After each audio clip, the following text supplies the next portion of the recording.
C'est une vitre qui présente plusieurs caractéristiques. La caractéristique principale que l'on va exploiter, c'est le fait que l'on puisse la faire chauffer.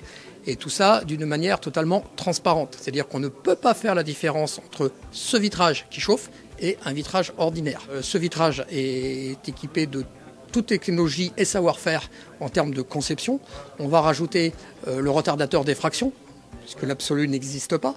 On va rajouter les filtres au niveau des UV et une atténuation sonore renforcée. Autour de tout ça, on a une électronique intelligente, munie d'une vraie intelligence artificielle, qui va vous permettre de faire des économies d'énergie. Deux modes de régulation. Le premier qui nous permet de contrôler simplement la surface, la température de surface d'une manière précise d'une vitre, pour vous éviter tous les effets de parois froides et les zones d'inconfort dans une habitation.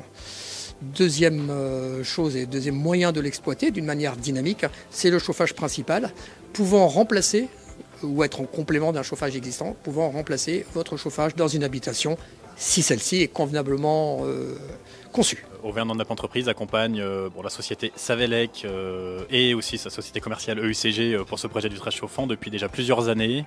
C'est un accompagnement de longue haleine et de long terme sur la durée, autant sur des sujets de financement, de développement de l'innovation à l'époque, d'aide au recrutement sur le volet RH, ressources humaines, sourcing. Pour moi, c'est même une double fierté, puisque c'est une entreprise artisanale installée sur ma commune depuis des décennies, et une fierté également en tant que président du pays de Maurienne, qu'un tel degré d'innovation, un tel degré de recherche aboutisse.